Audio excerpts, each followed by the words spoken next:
مشاهدينا الكرام، أرحب بكم في حلقة جديدة من حلقات سؤال جريء. هذه الحلقة خاصة لأن معي ضيف خاص من بلدي اسمه سعيد أوجيبو.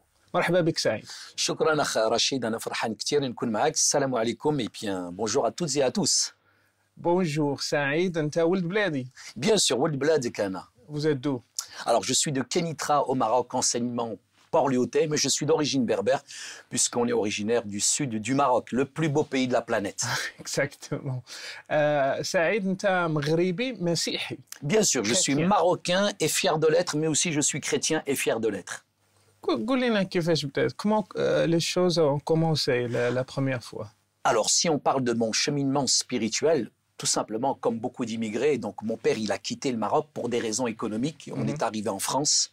Et quand on est arrivé en France, en fait, mon premier réflexe, à cause un petit peu de l'attitude, de l'environnement, mais aussi de l'atmosphère et puis de l'accueil des Français, ça me faisait vraiment sentir que j'étais immigré, j'étais étranger. Donc l'accueil, non seulement il y avait des conditions climatiques, puisqu'on est arrivé dans une région où il y avait de la neige, où c'était glacial, mais l'accueil des Français était tellement glacial que finalement, j'ai commencé à pratiquer l'islam d'une manière vraiment volontaire, parce que c'était une manière de protéger mon identité. Quel âge tu Alors moi j'étais tout petit, hein. Je suis arrivé en France à l'âge de 3 ans et demi, mais ma pratique de l'islam, elle a commencé à l'âge de 8 ans, assez tôt. C'était à cause de ton père ou bien de la famille et l'environnement? Non, pas du tout. Non, pas du tout. En fait, c'est un réflexe identitaire. C'est une manière de se protéger, une manière aussi d'afficher son identité, en fait. Son islamité, quelque part, on l'affiche parce que finalement, on est quelque part en crise identitaire parce que de temps en temps, en fait, on retourne au Maroc, on nous appelle les Blancs, Bidawi, et puis en France, on est les mal blanchis, il n'y a qu'en Espagne, finalement, qu'on est gris, quoi. Donc, comme on est dans ce déchirement, dans ce dépouillement, dans cette crise identitaire, il y a un véritable dilemme entre deux cultures qui se rencontrent. Et la meilleure manière, je dirais, c'était de pratiquer ma religion, l'islam, que je trouve, pour moi, c'était la plus belle religion. Et tu étais fier d'être musulman? Bien sûr, fier d'être musulman. C'est-à-dire que notre pratique de l'islam, elle se résumait donc à la prière, bien sûr, le vendredi, les 5 prières par jour aussi quotidiennes, mais le moment du Ramadan, c'était le moment le plus important pour nous, où chaque parents étaient là, nous formions un cercle, et puis ensemble, il y avait la rupture du jeûne. C'était un temps extraordinaire en France. L'aspect social. L'aspect social, l'aspect culturel aussi, mais aussi la fête du mouton. Alors, il y avait le mythe du mouton, etc. en France, mais pour nous, c'est vrai que l'Aïd el-Kbir, pour nous, c'était un moment très fort avec la communauté, puisqu'on avait beaucoup de voisins marocains, algériens, etc. C'était vraiment un moment très fort d'être ensemble. Et après? Eh bien, ce qui est arrivé en fait, c'est que moi, j'avais pas besoin que mon père me dise « Saïd, va faire ta prière ». Parce que j'aimais Dieu, j'aimais les choses de Dieu. Et quand je faisais la salat, que ce soit Bismillah ar-Rahman ar-Rahim, Qul Huwallahu Ahad, toutes mes prières, etc., c'était des récitations mécaniques par cœur que j'avais apprises. Et en même temps... C'était ton père que t'as appris comment faire les prières et Non, c'est d'abord dans l'école coranique. Quasiment depuis le Maroc.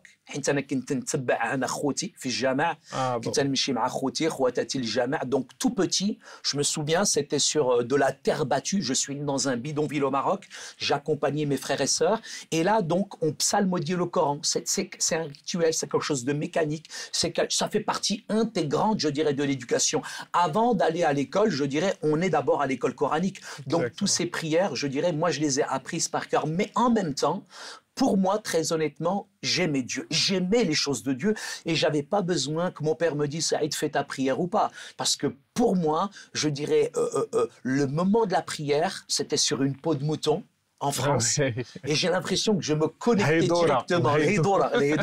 Donc j'ai l'impression que je me connectais directement en même temps avec le Maroc. C'était une protection. Mais j'ai vraiment senti les limites finalement de la prière parce qu'arrivé un moment, je disais à mon père « Papa, est-ce que je peux encore prier ?» Mon père disait « Là, ça fait khallasti. Ça y est, t'as fait ta prière, t'as pas besoin de plus. » Mais honnêtement, sincèrement, à l'intérieur de mon cœur, j'avais envie d'une intimité, d'une relation avec Dieu. J'avais vraiment envie de communiquer, de parler avec Dieu. Et mon père me disait « Non, khlas. » Et honnêtement, j'avais l'impression que mes prières dépassaient pas le plafond. Pourquoi ce sentiment? Tu t'es pas satisfait de seulement faire les prières et tout ça? Pour moi, effectivement, il y avait comme une insatisfaction C'est-à-dire que c'était des prières qui étaient rituelles, mécaniques, des récitations. Il y avait une forme, c'est vrai, d'adoration, mais en même temps, il n'y avait pas d'intimité avec Dieu. Par exemple, je ne pouvais pas dire librement à Dieu « je t'aime ». Et c'est quelque chose qui est complètement contradictoire. C'est-à-dire qu'en même temps, il y a cette forme d'adoration, mais en même temps, j'avais l'impression que la Livebox ou la Wi-Fi spirituelle, elle était en panne quelque part. Il n'y avait pas de connexion véritablement avec le ciel. Et à l'intérieur de moi-même, j'étais pas satisfait. Donc je disais à mon père, mais justement, papa, j'ai prié, mais je veux encore prier. Il me disait, non, ça y est, c'est fini, tu as fait ta prière. Ouais. Et j'ai senti vraiment les limites, je dirais, dans l'adoration, je dirais, dans la contemplation, dans le fait de vouloir vraiment saisir Dieu, de communiquer avec lui, j'étais limité. Est-ce que ça t'a poussé à chercher plus encore, peut-être il y a d'autres religions, d'autres formes, d'autres chemins à Dieu?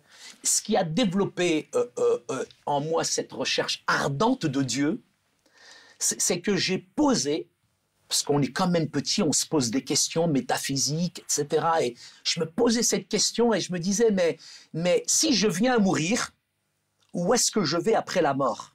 Et ça, très honnêtement, c'est quelque chose qui me hantait, c'est quelque chose qui vraiment à l'intérieur de moi me perturbait, parce que je me disais, mais si je viens à mourir, j'aimerais tellement être avec Dieu, j'aimerais tellement être dans son paradis, dans cet univers-là. Ouais. Et mes parents, j'étais tout petit, j'avais 8 ou 9 ans, j'ai posé la question à mes grands frères, j'ai posé la question aux gens autour de moi, ils me disent « Allahu alam, Dieu seul le sait ». Exactement. Et moi, je me disais, mais finalement, je suis dans un train, je suis en train de tourner en rond toute ma vie et je ne sais même pas où ce train a réhatné. Je ne sais même pas où ce train va me déposer.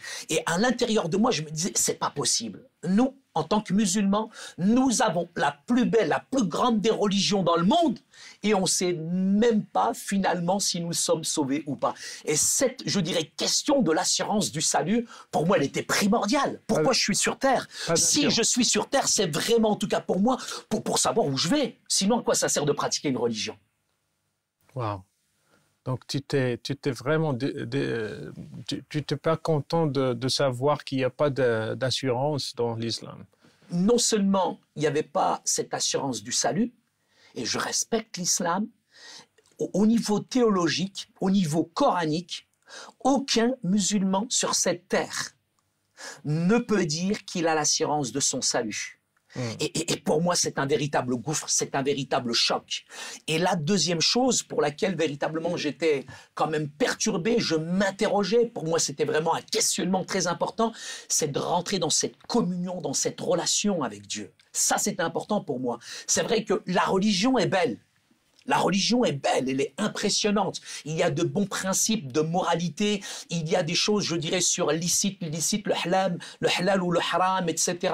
Je dirais, en apparence, la forme est très belle, mais en même temps, à l'intérieur, je m'excuse, mais j'étais comme une carcasse vide, khawi el-dakhl. J'étais vide à l'intérieur de moi. Donc pour moi, c'était vraiment essentiel de connaître la vérité. Et donc, comment tu as fait pour trouver l'assurance, pour trouver le salut, ou bien de trouver cette relation que tu as cherchée avec Dieu, la relation intime? Bien sûr. Alors, tout simplement, quand on quitte son pays, c'est un déchirement.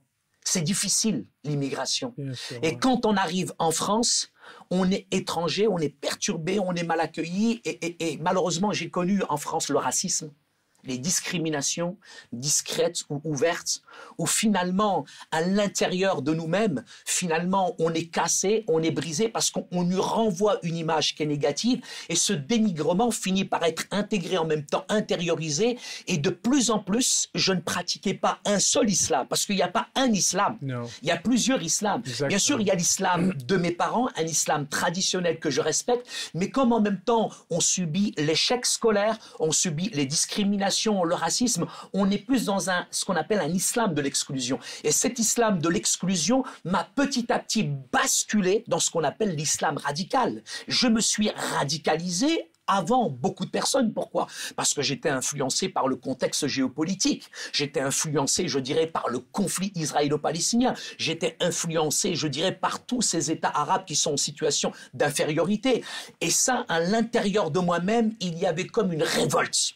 une véritable violence qui ne se voyait pas en apparence. Mais à l'intérieur de moi-même, cette violence, elle était réelle. Non seulement la violence des médias, non seulement la violence du contexte géopolitique, mais aussi la violence parfois de l'atmosphère des quartiers en France où c'est vraiment violent. Donc, tu veux faire le djihad, tu voulais faire quelque chose contre quelqu'un, ou bien, je ne sais pas, contre qui contre cette tous colère? les ennemis de l'islam. Pour moi, c'était important de combattre tous les ennemis de l'islam.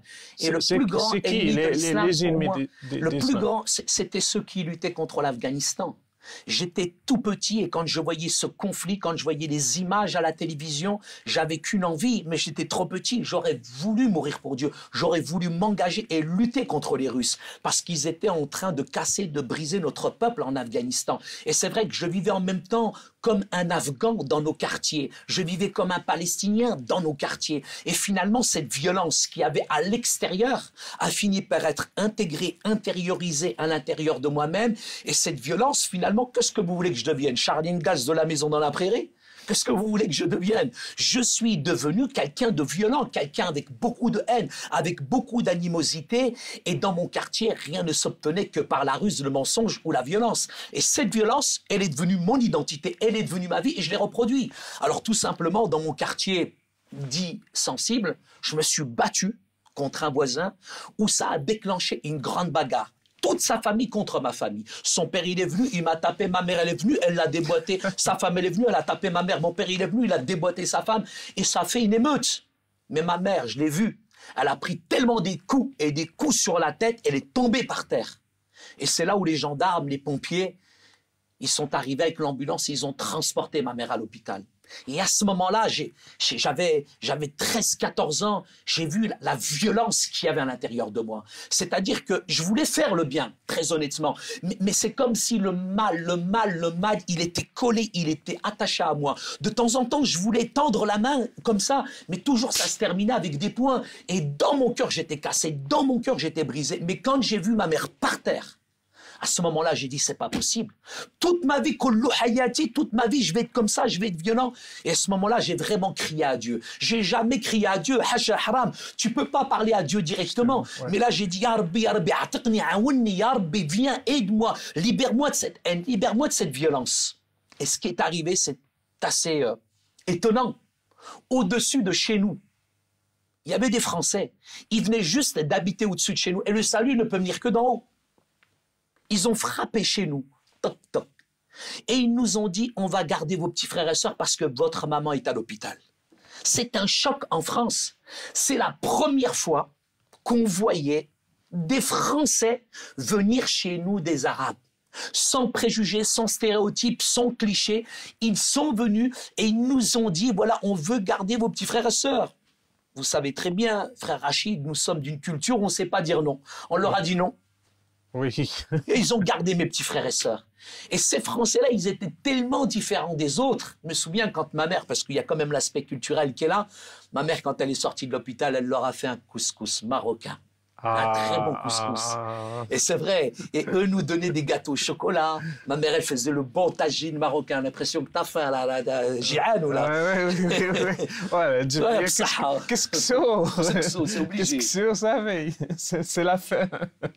Non, ça a été effectivement avec cette famille française une grande amitié. Parce que, très honnêtement, nous étions quand même réticents, méfiants en arrivant en France. En France, il y avait quand même chez nous des préjugés à l'égard des Français, du christianisme. Et moi, je pensais que les chrétiens, c'était tout ce que je voyais à la télévision ou tout ce qu'on m'avait dit, et toutes ces choses qu'on m'a dit se sont érigées comme des dogmes, elles ont pris des allures de vérité, et à l'intérieur de moi-même, finalement, j'avais déjà enfermé l'Occident et les Français dans une boîte. C'est tous des Juifs, c'est kulhum ihoud. Pourquoi on a cette attitude? On voit les Français ou bien les chrétiens sont tous des Français, surtout au Maroc, Nsara. Nsara sont contre nous parce que l'histoire joue un rôle aussi parce qu'ils étaient au Maroc pendant... Bien sûr, oui, bien sûr, il y a eu la période... Et après, donc, on voit les Nsara sont les Français, sont contre nous, contre l'islam, contre... Pourquoi on a cette attitude Moi, je pense que tout d'abord, il y a un sentiment, je dirais, qui est d'abord humain. Je pense que quand on parle, par exemple, de racisme, le racisme, il est une réalité. Mais le racisme, ce n'est pas une affaire de couleur. Je vois bien aujourd'hui dans certaines régions, même en Afrique du Nord, c'est une tribu contre une autre tribu. C'est un quartier contre un autre quartier. Et je pense que c'est lié d'abord, tout vient du cœur. Le racisme, ce n'est pas une affaire de couleur. C'est une affaire de cœur. Et je pense qu'à l'intérieur, il y a cet égoïsme. Il y a cet ego qui est là. Il y a la peur de l'inconnu, la peur de l'autre. Et c'est vrai qu'on parle du racisme toujours que dans un sens. Mais tout le monde, les uns et les autres, nous avons peur, je dirais, des uns et des autres. Alors, ce qui se passe pour moi, c'est que je pense à l'intérieur de nous, je dirais que parfois nous sommes influencés, je dirais par un courant, une idéologie politique, etc., où certains profitent d'une fragilité, d'une faiblesse pour essayer de nous séduire. Et souvent au nom de la religion, mais c'est plutôt au nom d'une idéologie politique, etc. et tout, je dirais pour influencer les gens. On est dans une société, frère Rachid, où aujourd'hui on communautarise, on catégorise, on met de plus en plus aujourd'hui les gens en opposition, et c'est le règne de l'khouf, la peur aujourd'hui. C'est la peur, mais je crois aujourd'hui dans un Dieu, très honnêtement, qui est venu sur cette terre renverser toutes les barrières sociales et religieuses et qui nous invite à vivre vraiment comme des enfants du Père. Et pour revenir à cette famille-là, ça a été extraordinaire, cette famille-là. Parce que cette famille-là, ils nous ont aimés, ils nous ont considérés, nous nous sommes liés d'amitié avec eux, et il y avait un échange de plats, tagine, gâteau au chocolat, etc. Mais c'est vrai qu'il y a un jour où on a été surpris, c'est qu'ils ont offert une Bible qui s'appelle Muqaddas à ma grande sœur Fatima. Mais ils n'ont pas offert cette Bible, je dirais, comme du prosélytisme. C'est parce que tout d'un coup, ma sœur, quand on s'est lié d'amitié avec eux, ces Français étaient chrétiens. Et comme il y avait une Bible chez eux, et comme le Coran dit le Coran dit respecte aussi les gens du livre, nous avons obéi à ce précepte, à ce décret, à ce commandement, à cet ordre. Et donc ma grande sœur a lu la Bible. Mais attends. L'Injil تحرف. Alors justement, si vous dites que l'Injil m'harraf, j'aimerais savoir où m'harraf, par qui m'harraf et à quel moment m'harraf. Je sais, mais tu n'avais pas cette arrière-pensée que l'Injil, c'est pas le même, l'Évangile, c'est pas le même que... Disons qu'il y a un double discours. Il y a certains qui aujourd'hui viennent de différentes écoles de pensée où ils nous invitent, je dirais, et nous invitent, je dirais, à considérer, à respecter les autres religions, puisque normalement, d'après ce qu'on m'a appris traditionnellement, l'islam c'est la paix, l'islam c'est l'amour, l'islam c'est la tolérance. Donc si l'islam c'est la paix, si l'islam c'est l'amour et la tolérance, donc je dois respecter les autres religions, c'est s'intéresser aux autres religions, et nous avons obéi tout simplement. Et ma grande sœur, Fatima, la première, a commencé à lire la Bible. Mais en lisant la Bible, ça a été une surprise. C'est que ma grande sœur Fatima, elle s'est convertie. Je ne sais pas, frère Rachid, si vous réalisez, on est en France, une famille immigrée, pauvre, dans un quartier pauvre, avec une fratrie de 11 enfants, avec une dominante de grands frères. Et notre sœur se met à genoux dans le salon marocain face à mes parents, et j'entends, je suis dans la chambre, mais j'entends ma sœur, parce qu'il y a des mots qu'on ne prononce jamais dans une famille musulmane. Exactement. Et ma sœur dit à mes parents tout d'un coup, Ani Messihiya, maintenant je suis chrétienne. Astaghfirullah. Wow. C'est un séisme, c'est un ouragan, c'est un tremblement de terre. Comment ma grande sœur peut dire, attention, quand ma sœur dit ça, qu'est-ce qu'on fait?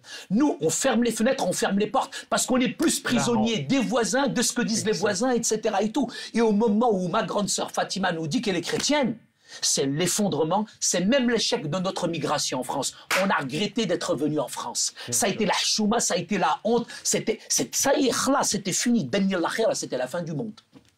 Wow. C'est un choc. C'est un double choc. C'est la troisième guerre mondiale. Kefra. Bien sûr, Kefra. Bien sûr, non seulement ça, mais c'est la plus haute trahison pour moi. Moi, j'ai 14 ans. Moi, l'islam, c'est ma fierté. L'islam, c'est mon identité. L'islam, c'est ma religion. Tu veux Et nous mourir sommes en pour France. l'islam. Pardon? Tu voulais mourir pour Bien l'islam. sûr, mais tout musulman est prêt à mourir pour Allah Ta'ala. C'est une réalité. Et ta sœur? Nous, les Français, l'Occident, ils aiment la vie, ils chérissent la vie. Mais nous, la mort nous fait pas peur. Elle fait partie de la vie. Même la mort, c'est le commencement de la vie pour nous, coraniquement. Justement, ouais. Mais à ce moment-là, quand ma grande sœur nous dit ça, mais tout s'effondre. Tout s'effondre.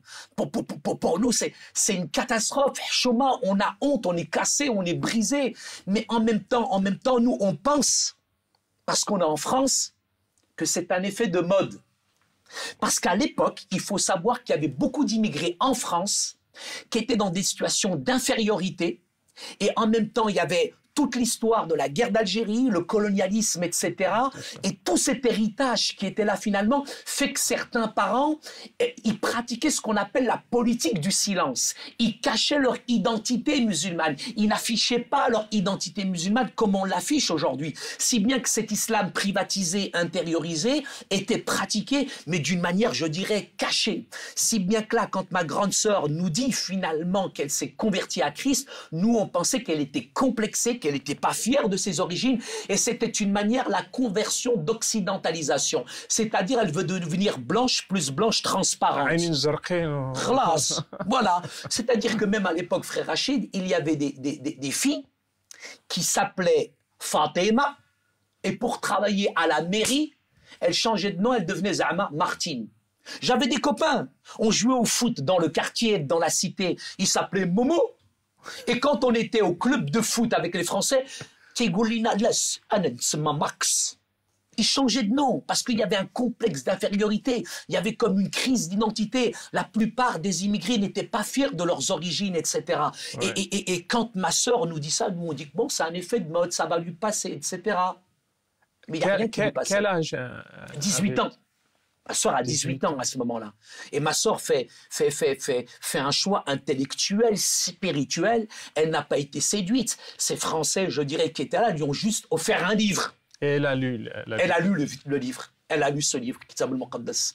Et quand elle a lu ce livre, elle nous a parlé d'un prophète qui s'appelle Yeshua, Jésus. Et elle nous a dit, il est non seulement un prophète, mais il est plus qu'un prophète, il est le Messie, il est le sauveur du monde. Yeshua al-Masih, Et quand ma sœur nous a dit ça, elle le disait avec une telle force, avec une telle conviction, un musulman ne doute pas de l'existence de Dieu. C'est pas la peine d'aller voir un musulman et lui dire si tu crois en Dieu. Oui, en France. Ouais. En France, il y a un monsieur, je l'ai rencontré, je lui ai dit, monsieur, vous croyez en Dieu? Il m'a dit, je suis athée, Dieu merci. Peut-être ici, en Occident, mais un musulman est fier de son identité. Je crois que c'est dans notre ADN, dès la naissance. Mais quand ma grande sœur nous a partagé en quelque sorte sa foi, comment elle a rencontré Jésus, c'est d'abord une expérience, c'est dans la prière, c'est dans l'adoration, où elle a compris en lisant la Bible que finalement elle était pécheresse. Al-Khatiya, le péché c'est pas voler, mentir, tricher, c'est grave, mais le pire des péchés c'est qu'on a détourné nos regards de Dieu, c'est cette souffrance qu'on inflige directement avec Dieu, c'est cette communion qui s'est brisée avec Dieu. Et quand ma sœur nous a explicité son cheminement spirituel, mais j'ai jamais douté de ma foi.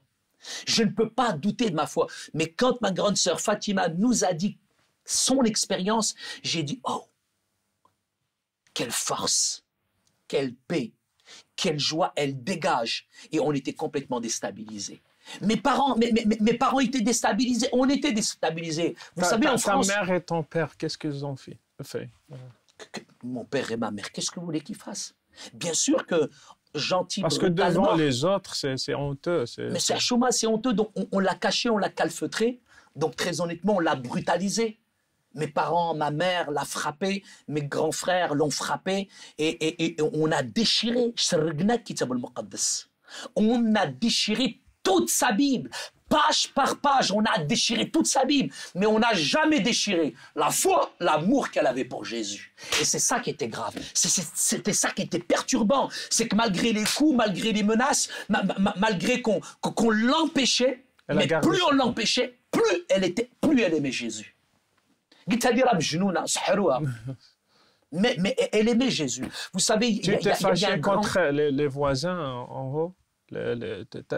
C'est les voisins qui ont causé cette Je pense pas. conversion? Non, ça n'a rien à voir avec les voisins. Ouais, ils ont donné la Bible quand Ils même. ont donné la Bible, mais ce n'est pas eux, je dirais, le déclenchement de cette conversion. Ce ne sont pas les voisins.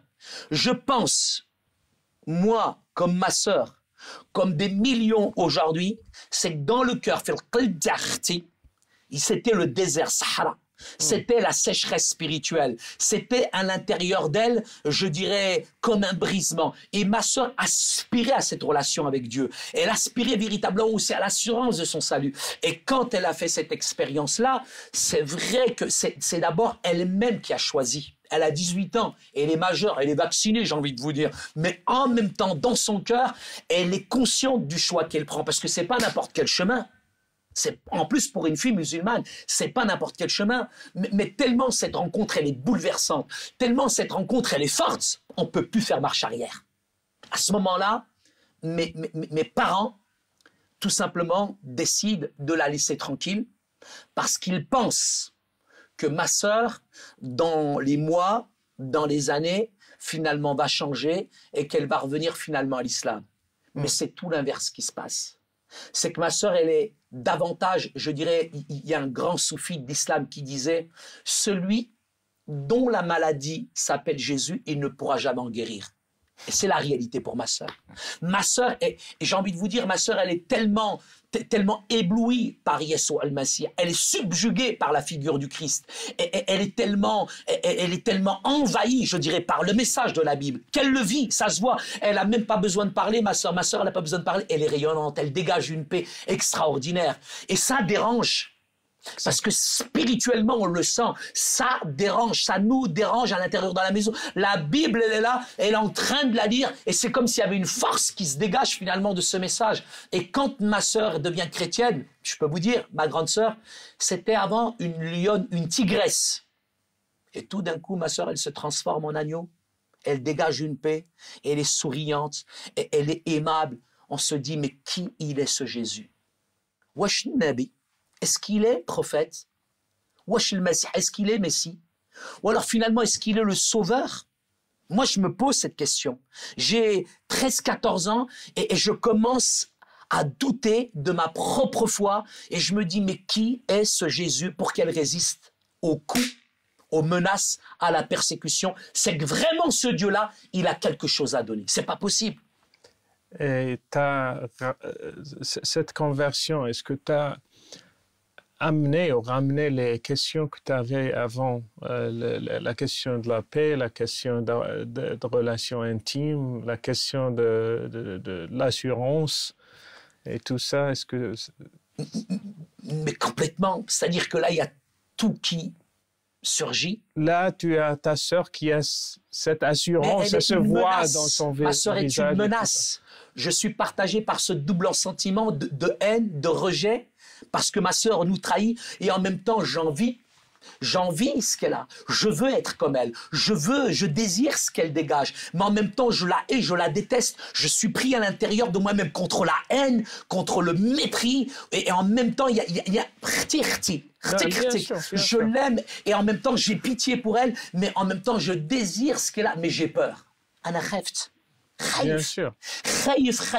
J'ai peur de trahir mon pays parce qu'en trahissant ton pays, tu trahis ta religion, tu trahis ta famille, tu trahis plus de 1400 ans d'histoire. Et pour moi, il y a un dilemme, il y a un combat à l'intérieur de moi-même.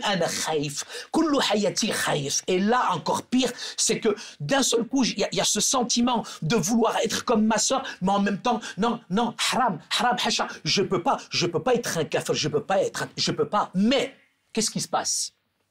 C'est que je suis tombé dans un piège. En fait, ma mère, un jour, parce que vous savez très bien, frère Rachid, nous sommes en France.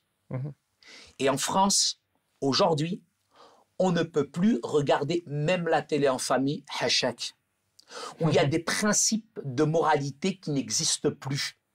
Et nous, en tant que Nord-Africains, venant d'un arrière-plan musulman, bien sûr, il y a, je dirais, une certaine pudeur. Donc, c'est une fille, en France, et le fait que ma sœur parfois même fasse la bise à des Français, mais c'est une honte, c'est la chouma. Donc mes parents, ma mère me missionnait, elle me demande de faire l'espion. Et elle me dit, tu vas suivre ta sœur et tu vas voir اش تتعمل اش تفعل اش تدير وقالت لي تبعها وشوف فين هي غاديه. دونك انا تبعت اختي مشيت وكنت نتبع حتى هي دخلت في واحد الباب. Elle est rentrée dans cette porte et quand elle est rentrée dans cette porte انا تبعتها واحد الحد في الصباح. Et quand je suis rentré دخلت انا في كنيسه. استغفر الله. C'est la première fois, à 14 ans, que je suis rentré dans une église. Bien sûr. فاش دخلت انا في هذه الكنيسه هذه quand je suis rentré dans cette église خديت هذاك الكتاب ديالهم وتخزنت وانا كنت نسكانيهم. J'étais en train de les étudier. نشوف استغفر الله هاد المسيحيين الكفار. J'étais choqué. J'étais choqué parce que pendant des années on m'a dit les chrétiens ils vont aller en enfer, les chrétiens, ils sont dans l'erreur, les chrétiens, c'est nous qui avons la vérité. Avec le sourire, ils vont aller en enfer. Joyeux, ils vont aller en enfer. انا كنت mais comment انا فاش غادي ندخل لهاد الكنيسه شفتهم اصحابنا عندهم الريزو مع السماء الوفي سبيريتوال خدامه عندهم الاخر تيتكلم مع الرب بحال الا هو هنايا. Il parlait avec Dieu. Alors que c'est ce que je recherchais quand j'étais petit. Il parlait avec Dieu comme si Dieu était là. Il n'y avait pas d'intermédiaire. Il disait simplement des prières. Notre Père, nous t'aimons. Nous te demandons pardon pour nos péchés. Nous t'aimons. كيفاش؟ هو تيتكلم مع الرب وانا شكون انا؟ Frère Rachid, c'est choquant. Quand vous voyez ces chrétiens dans cette église qui s'adressaient à Dieu avec amour, avec respect, je me dis mais c'est pas de l'intimité, c'est de l'impudence. Mais comment eux ils ont du réseau? Moi j'ai pas de réseau. Et j'étais choqué parce que je voyais ces croyants, ces chrétiens, ils se mélangeaient comme de l'eau dans l'eau. Ils ne se critiquaient pas, ils se jugeaient pas. Ils sont soumis, ils sont soumis. Ce sont des musulmans, c'est pas possible. هادشي اللي كتقول لي الوالده ممكن هادو هما المسلمين. هادو هما المسلمين صح. لا مي سي فري. ما كاينش الحشيك الهضور وكل شيء لو كريتيكي الاخر هذاك لابس هادي دايره هذا. Non, il y avait un amour, une simplicité dans cette église في هذه الكنيسه. Donc tu étais choqué de voir ça. انا choqué. انا pendant des années on m'a menti, on m'a dit que les chrétiens c'est des mangeurs de cochons, c'est des buveurs, c'est des débauchés etc. والشيخ تاسيدي هاد الناس هادو احسن مني. Parce que moi, je vivais avec l'apparence. Eux, ils vivaient avec le cœur. Mais là, quand j'étais dans cette église-là... Tu as fait la comparaison entre tes prières comme un musulman, seulement des rituels, raka', sujud et tout ça. Sûr. Mais eux, ils ont vraiment une relation. Ils parlent à Dieu comme un père. Bien sûr. Notre Mais en même temps, il y a chez moi de la peur, le khouf, de la crainte et de la méfiance. De la méfiance, pourquoi? Parce qu'il y a eu la colonisation.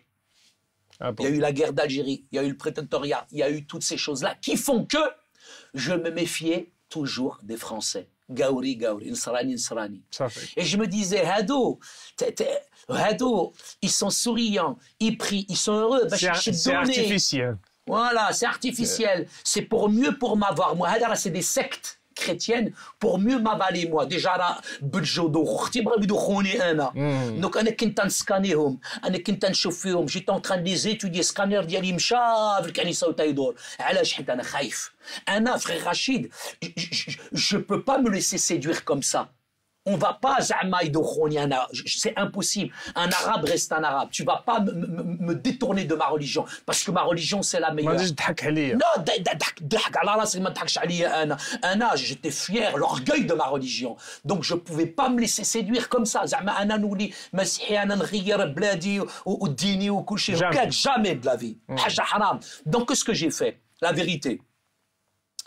Quand j'ai vu ma sœur et que tout se passait bien, هربت من الكنيسة. Mais فاش هربت من الكنيسة شدوني شي عزوزات des vieilles dames françaises là هادوك جراو عليا. C'est la première fois qu'elles voyaient un arabe dans une église. وجراو عليا يقول viens ici il y a le petit marocain. وانا في فرنسا عايش في فرنسا.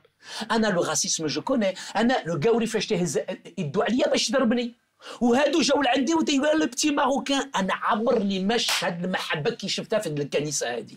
J'ai jamais vu des gens m'aimer comme on m'a aimé dans cette église. La première fois que je me suis senti aimé en France, c'est pas au commissariat de police.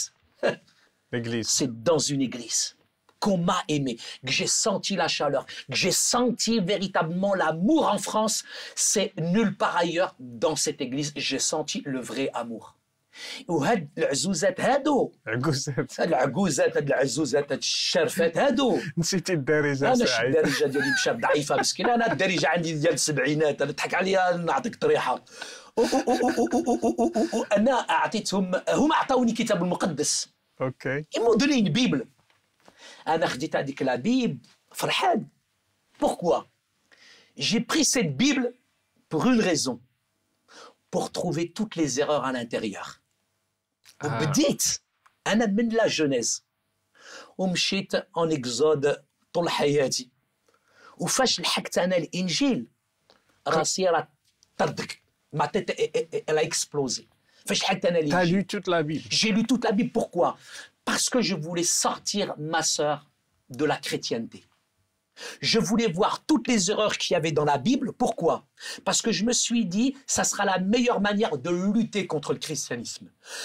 Et à ce moment-là, j'ai commencé à lire la Bible tranquillement. J'ai tout analysé. Mais quand je suis arrivé à l'évangile, là, راسي راه تفرقع. واحد الراجل ما فيهش الخطية. القرآن هو اللي تيقول لي بينما يسوع المسيح il n'a jamais péché, il n'a jamais menti, il n'a jamais triché et il est né من الروح القدس par la puissance du Saint-Esprit. Je connais aujourd'hui sur toute la surface du globe aucun homme, aucun être qui est né ابن مريم بالروح القدس. Aucun homme qui est né par la puissance du Saint-Esprit. C'est impossible. Et en plus, cet homme-là, il n'a jamais péché, il n'a jamais menti, il n'a jamais triché. Il y a des hadiths qui nous disent même le péché l'a même pas effleuré. Quand je suis arrivé à la personne de Jésus, j'étais en train d'étudier la Bible en cachette de mes parents. J'ai été frappé par le message de l'Évangile. Quelqu'un qui n'a jamais péché, qui n'a jamais menti et qui en même temps vient prendre mes péchés. ما فهمتش هاد القضيه. انا ما فهمتهاش. علاش يسوع المسيح هو خدا الخطيه تاعي. Mais انا كنت dans un raisonnement intellectuel et en même temps avec une influence, je dirais, de ma religion et de ma conception, je dirais, musulmane du christianisme. Si bien que pour moi, j'avais beaucoup de barrières psychologiques à l'égard du christianisme, où je ne pouvais pas réaliser, comprendre que Dieu envoie Yeshua al-Masih, le Sauveur, sur cette terre, un homme qui n'a jamais péché, jamais triché, jamais menti, et que cet homme-là prenne mes blâmes, prenne mes péchés. Je suis pécheur. Ok, mais je faisais toutes sortes de bonnes actions pour pouvoir atteindre le ciel. Mais le ciel, il m'a atteint. Le ciel, il est venu sur cette terre à travers Jésus. Il fallait un déconditionnement du Saint-Esprit. Il fallait vraiment beaucoup d'humilité, que de la tête ça descend jusqu'au cœur, jusqu'à que je comprenne la grâce, elle s'achète pas, la grâce, elle se monnaie pas, la grâce, on la reçoit par la foi, elle iman. Et moi, j'étais dans un raisonnement coranique, intellectuel, dans le blocage psychologique, plus tout le contexte géopolitique, si bien pour moi, tout de suite, je pensais que Jésus, de toute façon, il est blanc aux yeux bleus, il est là à la Maison Blanche, jusqu'à où je réalise finalement que Jésus, quand j'ai vraiment réalisé qui il était, Anna, j'ai été frappé par le message. Le premier message que j'ai été frappé, c'est aimer vos ennemis. Ah, ça, on ne le trouve pas dans le Coran. J'ai étudié beaucoup de religions et je les respecte toutes, mais j'ai jamais vu ça ailleurs. Aimez vos ennemis, bénissez ceux qui vous maudissent et même priez pour ceux qui vous maltraitent. Et la Bible, quand elle me disait, si on te frappe sur la joue droite, il faut entre là et là, d'abord. C'est clair, je ne peux pas me laisser faire. Pour moi, si tu me frappes, je te frappe. Si tu me gifles, je te mets 4 gifles. Mais là, quand j'ai vu l'amour de Dieu, il est tellement grand. L'amour de Dieu, il est tellement fort que j'ai été frappé par le message de Jésus. Mais honnêtement, il m'a fallu du temps. كان خصني الوقت. قنيطري كيفاش تقول لواحد قنيطري تقول له لا جبت لك الموس انا نضربك على هذا الخد دور لي الخد انا نعطيك بالراس قبل ما ندور لك انا هنايا سي نورمال سي ما في j'ai grandi comme ça la violence elle a été toute ma vie et là كتاب المقدس la Bible elle me dit زعما tiens si tu as une chemise tu vas la donner comment je vais donner mais j'ai été subjugué, frappé, je dirais, par le message du Christ, qui est un message d'amour, un message de pardon, un message véritablement qui m'a perturbé. Pendant des mois et des mois, secrètement, j'étudiais la Bible, je posais encore des questions à des imams, je posais des questions autour de moi, j'essayais de comparer, j'ai comparé Mohammed et Jésus, j'ai comparé la Bible et le Coran, et il n'y a pas de comparaison à faire. Quand je suis arrivé à Yeshua al-Masih, à la personne de Jésus, j'ai été frappé par cet homme qui a été suspendu entre le ciel et la terre, et j'ai compris que ce n'est pas les clous qui l'ont gardé sur la croix, mais c'était le mahabba, c'était l'amour qu'il avait pour moi. Et quand j'ai réalisé l'amour de Dieu, là je me suis dit, j'ai laissé le doute s'installer. C'est difficile de laisser le doute s'installer dans son cœur. On ne peut pas laisser le doute, c'est pas possible. Mais j'ai commencé à avoir une critique de mon propre texte, de comparer la Bible et le Coran. Et c'est là où... Tu n'avais pas de questions sur le fait que, par exemple, Jésus est le Fils de Dieu. Comment c'est une question, mais c'est une question qui est fondamentale. C'est une question qui est fondamentale. Mais frère Rachid, si vous êtes au premier étage d'une maison, et vous voyez votre fils que vous aimez en train de se noyer, qu'est-ce que vous faites? Je descends moi. Vous allez descendre, mais pourquoi vous allez descendre? Pour le sauver. Pour le sauver, mais parce qu'on l'aime. Est-ce que vous pouvez me décrire cet amour? Personne ne peut décrire cet amour. Et là, vous êtes en train de me demander de vous expliquer l'inexplicable. Dieu s'est fait chair. Dieu s'est fait homme. L'amour de Dieu s'est fait chair. Dieu s'est fait homme. La parole, elle s'est fait chair. Elle est venue, elle a habité parmi les hommes. Mais les hommes, ils l'ont pas reçu à cause de quoi? Takabar, à cause de l'orgueil. Bien sûr qu'il est le fils de Dieu. Mais Hasha Haram, il n'est pas le fils de Dieu dans un sens charnel, mais c'est dans un engendrement spirituel. Ibnullah. Et quand on dit Ibnullah, Ibnu Mirmruh al-Qudus, mais en même temps, quand on dit Ibnullah, c'est pas charnel, c'est spirituel. Dieu s'est fait chair. Vous êtes au premier étage, voyez votre fils en train de se noyer, vous allez sauter et vous pouvez même pas me décrire cet amour. Et aujourd'hui, vous voulez me décrire l'amour de Dieu, vous pouvez m'écrire tous les livres que vous voulez. Personne ne peut décrire Mahabbatullah, tellement elle est grande. Tu le sais, comme musulmans, on nous dit toujours Hasha, Hasha, Allah. Bien sûr, Comment ça se fait qu'elle a un fils? Bien sûr. Donc, comment tu peux expliquer ça à un musulman comme toi à 14 ans? Dieu a un fils. Pour moi, ce qui est important, c'est de vous dire que Dieu avait une solution, il avait un plan. Depuis le commencement, quand Adam et Ève ont péché, Dieu les a recouverts de la peau d'un animal.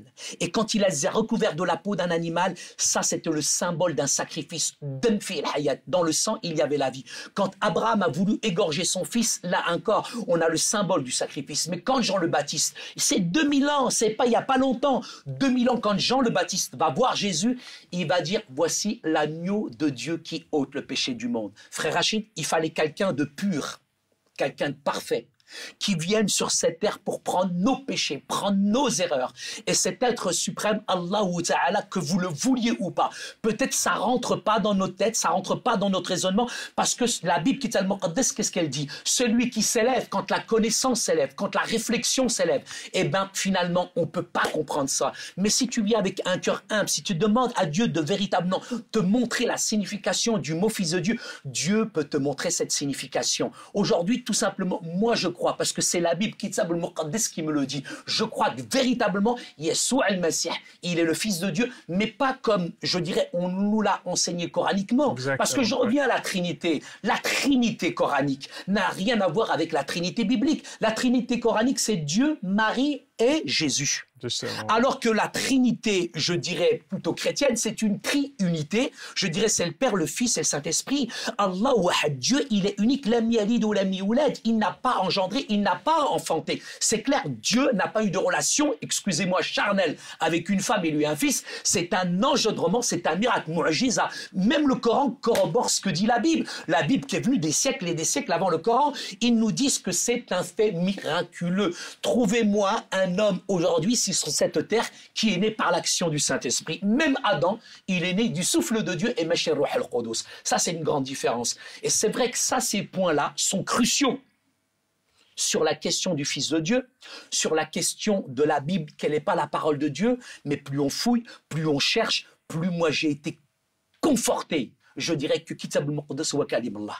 J'ai été frappé par ce message de la Bible et c'est cette Bible qui a commencé, parce que j'ai pas fini, cette Bible a commencé à changer mes sentiments, à transformer mon cœur.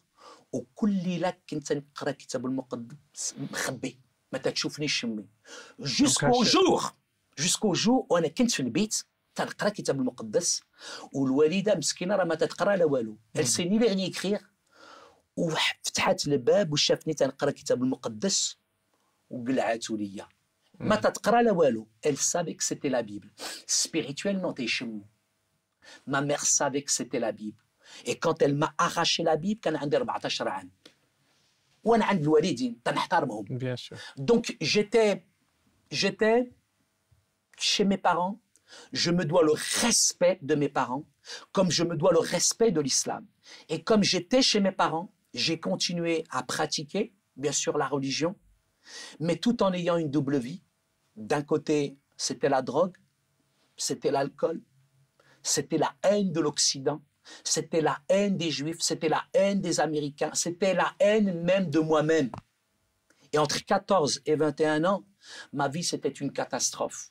كنت نبيع الحشيش كانوا عندي الفلوس j'allais en boîte de nuit je m'éclatais je m'amusais mais القلب تاعي كان خاوي c'était le vide à l'intérieur de mon cœur et j'ai passé des années les plus difficiles les plus horribles.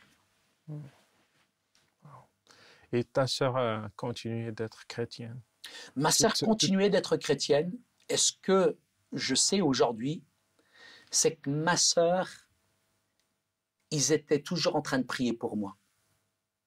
Toujours, ma sœur priait pour moi. Si bien qu'un jour, dans ma chambre, par hasard, le hasard c'est un train que Dieu prend pour passer incognito. Ma sœur, elle avait caché une Bible à la maison. On a fait Kitab al-Muqaddas par hasard un soir.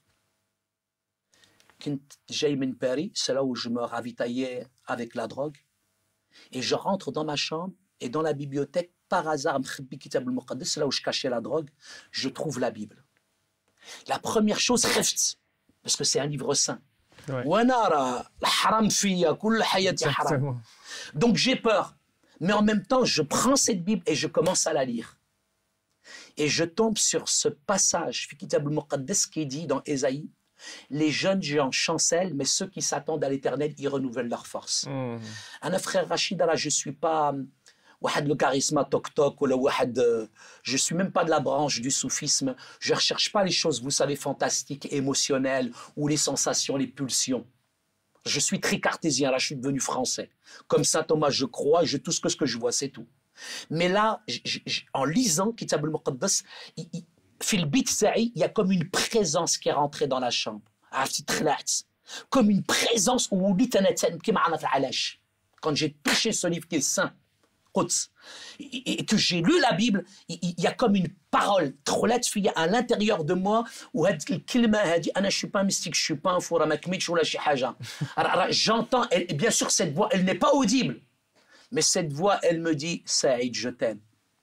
Et là, Rachid, je pleure Parce que je vois en quelques secondes ma haine, mon orgueil, mes péchés, la violence. Entre 14 et 21 ans, c'était la bagarre, c'était la violence, c'était le racisme, c'était les discriminations, c'était une double vie. J'avais de l'argent, j'avais des copines, des blondes, des brunes, des rouges, des vertes, mais dans mon cœur, wallo, khlas, j'étais détruit à l'intérieur de moi-même. Et là, tout d'un coup, c'est comme un état de péché. Il y a un film qui passe devant tes yeux, il y a toute ta vie qui passe en quelques secondes. Au tret. Et j'ai vraiment dit à Jésus, Ya Sayyidina Isa, Ya Yassoua al-Masih, Aji a'taqni, aouni. J'étais détruit. Moralement, psychologiquement, intellectuellement, je tenais qu'avec la chiche. Et le jour-là, j'ai bien dormi. Je n'avais pas besoin de fumer la chiche pour dormir. Là, j'ai vraiment bien dormi. Et le lendemain, je me réveille, je vais au lycée. Et quand j'arrive au lycée, malheureusement, donc il y a la police qui est là, la police de la drogue, ce qu'on appelle la police des stupéfiants, puisque je vendais de la drogue dans l'école où j'étais. Et quand la police, elle m'a attrapé, ils m'ont renvoyé de l'école. Et là, quand tu as ton nom dans le journal, tu deviens la chouma, tu deviens la honte de tes parents, de la famille, du quartier. Et j'ai commencé vraiment à demander à Dieu. Moi, j'avais besoin de personne. J'avais peur de personne. Et c'était ma vie. J'ai grandi comme ça, le debza, j'ai besoin de personne. Je ne suis pas quelqu'un de faible par nature. Et même la faiblesse, je l'aime bien. La violence, je l'aime bien. L'échec, je l'aime bien. Toute ma vie, ça a été un échec. Toute ma vie, ça a été de la violence. J'avais peur de personne. Mais là, pour une fois dans ma vie, j'ai dit, Dieu, aide-moi.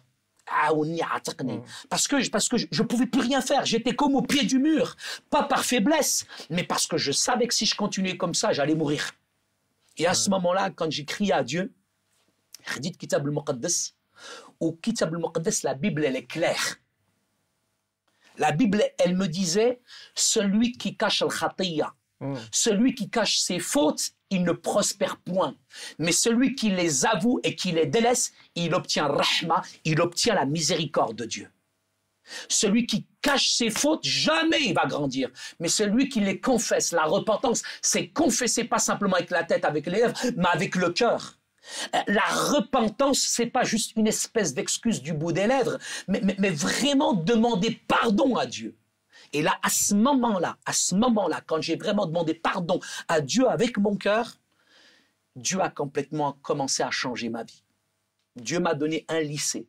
Parce que je crois que Dieu y répond à la prière. Si tu demandes à Dieu quelque chose avec ton cœur, que c'est conforme à la parole de Dieu, c'est dans sa volonté et c'est pour ton bien, ton bénéfice, eh bien Dieu exauce la prière. J'ai demandé à Dieu de me donner un lycée alors que dans toute la région, j'avais ma réputation, frère Rachid.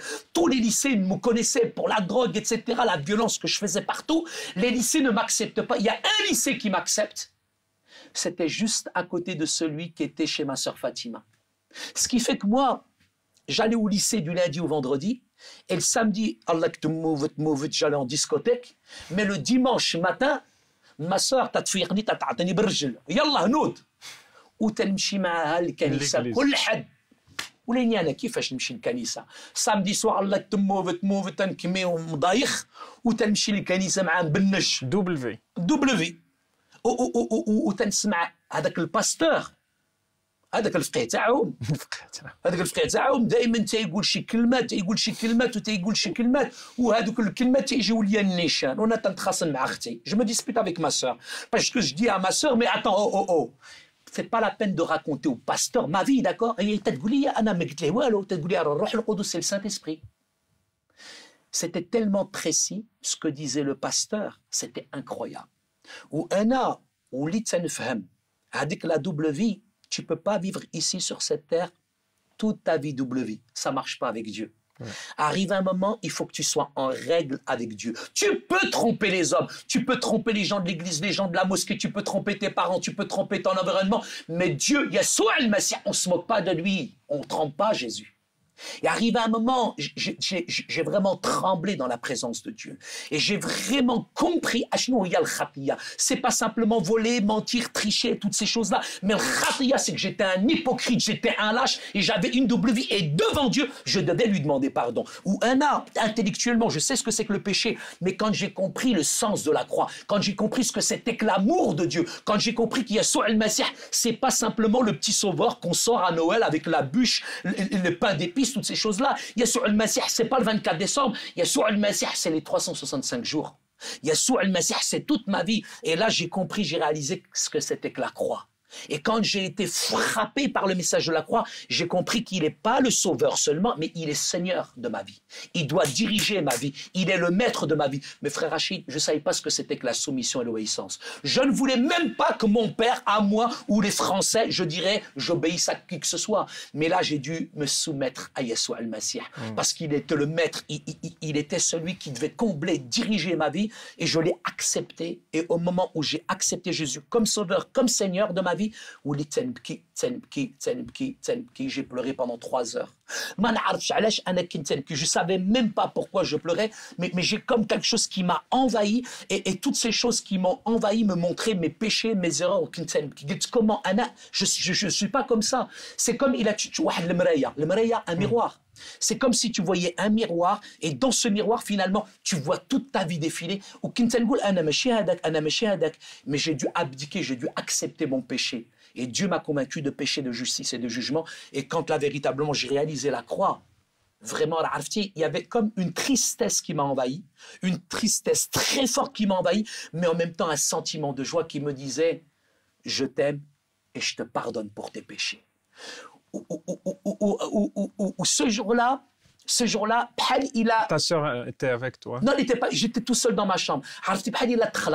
C'est comme si j'étais né une deuxième fois. Je ne sais pas ce qui m'arrivait. Physiquement, intellectuellement, psychiquement, j'avais l'impression que tout d'un coup, le Saïd, l'ancien, il est parti. Et j'étais une personne nouvelle. Où j'ai une joie extraordinaire. Tu parles de ma mère. Elle aime Walida. Mais j'étais tellement heureux, j'étais tellement joyeux, j'étais tellement envahi d'un sentiment, d'une joie extraordinaire. C'était fort, c'était vraiment beau. قلتي كتبوس فيها باش Non, parce que tu sais très bien culturellement, je dirais, cette affection, cet amour, tu le partages pas comme ça. C'est clair, c'est difficile. Mais quand là, Dieu m'a montré qui j'étais, j'ai vu le mal que j'ai fait à ma mère, j'ai vu le mal que j'ai fait à mes petits frères, j'ai vu le mal que j'ai fait même aux Français autour de moi, j'ai vu la drogue que je dealais, tout ça, et j'ai dit non, haram, c'est pas bien de faire ça. T'as une chiffre le quartier, la cité, ou t'as une bousse Nsara, ou Kouché, t'es goulou hadar, il est devenu curé, ou là, devenu un prêtre, Adam Shafiha. Et ma mère, la première fois, c'est vrai, quand je suis allé vers elle, m'a vu de loin, elle a vu la joie, le visage, c'est le visage. Mais ce qui s'est passé, c'est que on n'a pas besoin de parler. كنتي 14 ans في هذا الوقت؟ 18 ans. 18 ans. 18 ans. Entre 14 et 18 ans, là, ça a été une catastrophe. Mais mon cheminement spirituel, à 18 ans jusqu'à 21 ans, alors, je ne suis pas devenu chrétien. Ce n'est pas un singe à qui on apprend à faire des grimaces. Entre 18 et 21 ans, je ne suis pas devenu français ou là, occidental. J'avais tellement peur, moi, de quitter ma religion. J'ai mis longtemps. J'ai fait beaucoup d'études, j'ai beaucoup recherché entre la Bible et le Coran. J'ai comparé, j'ai voyagé jusqu'à le jour où j'ai fait cette expérience avec Jésus. Mais ce n'est pas fini, frère Rachid. Attention. On n'a pas besoin de parler. Parce que ma mère, je ne peux même pas sortir ma langue. Ma soeur, elle était plus courageuse que moi. أنا ما رضيتش ما قدرتش نقول لوالدي أنا راه مسيحي. مي الوالدة راه عرفتي الوالدين كي دايرين. الوالدة راه حسوا وشمات وما قالت والو. وفارس الناس ديال الجامع جاو. Quand les gens de la mosquée ils ont appris parce que le téléphone arabe il est jamais en panne dans nos cités, dans nos quartiers. هذاك تيخدم هذاك. Bien sûr. قالوا لي راه ولك كافر ولا مسيحي وهي قالت لهم mon fils je préfère le voir comme il est maintenant que comme il était avant d'être لهم الفم. C'est tout. C'est tout. C'est ça. تبقى يبيع لا دروغ. Bien sûr. Bien sûr. Ma mère, elle m'a vu changer, etc. Elle a dit, mon fils, il est devenu nouveau. Et j'avais 21 ans. Et comme j'étais sérieux, ما وليتش تنمشي نشطيح ونضيح في الديسكوتيك وكل شيء دايما في الدار وليت مزيان. قالوا هذا ولا مزيان خصنا نجوجوه. Il voulait me marier. Il voulait me marier. صافي هذاك ولا مزيان ولا رجع الطريق وجي ولا بعقله وكل شيء كان بغاو يجوجوني. انا قلت لهم انا راه ما نجوج مع حتى واحد. Je suis amoureux de Jésus. C'est ma vie, Yeshua al-Masih. C'était toute ma vie. Vraiment, frère Rachid, il y avait quand même mon père, le problème. بلاتي سعيد. واخا خويا. عندنا فاصل. On doit s'arrêter. Ok. عندنا صافي راسي كون معاكم انتم. مشاهدين عندنا لدينا فاصل نتوقف وبعده نعود لإكمال هذه الحلقة الشيقة مع الأخ سعيد أوجيبو. في الظلام هو المصباح، وفي الجوع هو الغذاء، وللروح العطش هو ماء الحياة. فيه كامل الإعلان عن محبة الله للإنسان. إنه الكتاب المقدس، كلمة الحياة التي تحتاجها كل نفس بشرية. يمكنك اليوم إضافة إلى حصولك على نسخة من الكتاب المقدس أن تستمع إليه أو تقرأه إلكترونياً باتباع الخطوات التالية. أولاً، ابعث بإيميل إلى العنوان التالي bible@hayatv.tv ونحن نرسل لك التفاصيل والروابط. أو يمكنك زيارة الموقع الإلكتروني التالي bible.is. في هذا الموقع يمكنك تصفح الكتاب المقدس أو الاستماع إليه، كما يمكنك تحميله على هاتفك الخلوي.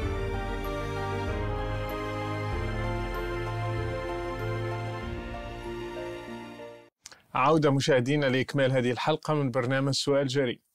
Saïd, tu as commencé à parler de ton père. Donc, qu'est-ce qui s'est passé avec ton père? Écoute, suite à ma conversion, c'est vrai que c'était difficile, je dirais, de parler avec son père. Moi, j'ai eu très peu de communication. Je dirais, mon père s'emmurait, je dirais, dans le silence. Je pouvais rester, je dirais, à l'intérieur de la maison pendant 1 an, juste en ayant des conversations qui sont formelles avec mon père. Et la relation père-fils, culturellement, est très difficile. Ouais. Moi, j'ai jamais regardé même mon père dans les yeux. J'ai jamais eu vraiment de véritable communication avec lui. Et je pense à un héritage, parce que mon père, c'est ce qu'il a hérité, c'est ce qu'il a transmis. Mais en même temps, il y avait des choses quand même dans ma famille qui me heurtaient, qui me gênaient, qui me perturbaient. J'ai vu beaucoup de violence.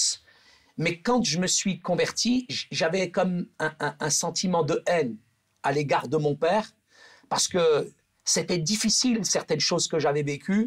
L'argent qu'on avait partait au Maroc pour des maisons dans lesquelles finalement on n'a jamais habité à l'intérieur. Ouais. Et nous, on était là dans une situation vraiment pauvre en France, si bien que dans mon cœur, j'avais cultivé beaucoup d'haine, beaucoup d'animosité à l'égard de mon père. Et alors que j'étais chrétien, j'allais à l'église, j'étais baptisé, mais je haïssais, je détestais mon père à l'intérieur de moi-même. Mais tu peux tromper une religion, mais pas Jésus. Ouais. Parce que Jésus, lui, il n'y a pas de double discours. Tu es obligé d'être authentique avec le Christ. Et Ruh al-Qudus, la puissance du Saint-Esprit, me mettait toujours en exergue, finalement, le conflit que j'avais avec mon père. Il savait que tu étais chrétien? Bien sûr qu'il le savait. Mon père, tout de suite, a vu le changement, la transformation. Mais c'est tabou. T'as pas parlé de ça? Non, c'est tabou. C'est tabou d'en parler. En même temps, il n'ose pas. Moi, j'ose pas lui dire, etc. et tout. Mais il y a des insinuations, etc. Mais il y a en même temps toute cette vie passée qui est terrible dans la débauche et cette transformation qui fait que finalement, voilà, moi, je suis pas quelqu'un qui vole, qui ment, qui trie. J'ai une situation, je travaille. En plus, bon, financièrement, j'aide mes parents. Mon père, ben, il accepte. Mais en même temps, il n'y a pas de communication. C'est comme, je dirais, c'est comme si le téléphone, il était en panne entre nous, quoi. Alors, arrivé un moment, pendant 2 ans, j'ai lutté. Je me dis, mais je vais lui parler, je vais pas lui parler. Même ma langue, elle restait collée au palais parce que j'osais pas dire à mon père que j'étais chrétien. Mais il fallait que je lui dise. Mais il fallait que je lui dise d'autres choses. Donc j'ai commencé par prier et demander à Dieu de me donner la force d'aller parler avec mon père. Et parfois même, je faisais des périodes de jeûne où je ne mangeais pas, où j'étais vraiment... Le jeûne, c'est pas simplement, je dirais, la négation, je dirais, de la substance, je dirais mentalement, ou psychiquement ou physiquement, mais c'est plutôt cette relation qu'on a dans le jeûne. On n'avait pas ça dans l'islam. On n'avait que le ramadan. Le jeûne, c'est le ramadan. C'est être social avec les gens et manger ensemble et tout ça. Moi, le jeûne que je pratique aujourd'hui en tant que chrétien m'amène dans une autre dimension où c'est vraiment un temps de communion, de relation avec Dieu. Je ne suis pas simplement en identification émotionnellement avec tous ceux qui meurent de faim, mais parce qu'on peut être hypocrite avec ces choses-là. C'est peut-être la période où certains mangent le plus, parce qu'aujourd'hui, certains, le ramadan, c'est culturel, c'est commercial. C'est un peu comme le Noël aujourd'hui dans l'Occident. Ouais. Mais moi, dans ce temps de jeûne, il y avait cette intimité, cette relation et cette force que je recevais aussi en même temps. Et j'ai jeûné pendant pas mal de temps et Dieu m'a donné cette force, cette capacité, je dirais, d'aller voir mon père. Et j'ai mis 2 ans. Et quand je suis allé voir mon père, il était sur son lit d'hôpital, gravement malade. Et là, j'ai vraiment crevé l'abcès. J'ai ouvert mon cœur à mon père, et parce qu'on ne peut pas tromper Dieu ni son père. Et je lui ai dit, papa, je te déteste, je te hais. Parce que j'ai vu beaucoup de violence. Que ça soit à mon égard, à l'égard de mon environnement, j'ai vu beaucoup de violence à la maison. Ça m'a marqué psychologiquement, intellectuellement, même ça vous empêche de grandir. Et j'avais toujours les coups, les cris, les sons qui étaient là. Et à l'intérieur de moi-même, je haïssais mon père à l'intérieur. Mais quand Jésus m'a dit, réconcilie-toi avec ton père, c'est dur. Mais je suis allé le voir et je lui ai ouvert mon cœur. Et je dis, papa, je te hais. Je te déteste. Mais aujourd'hui, aujourd'hui, de la même manière que Yeshua al-Masih il m'aime, papa, aujourd'hui, je veux t'aimer. Aujourd'hui, de la même manière que Yeshua al-Masih, il m'a pardonné mes péchés. Papa, aujourd'hui, non seulement je te pardonne, mais je te demande pardon aussi pour tout le mal que je t'ai fait. Et moi, personnellement... Et comment il a réagi à ça? Mon père était perturbé. Mon père était bloqué.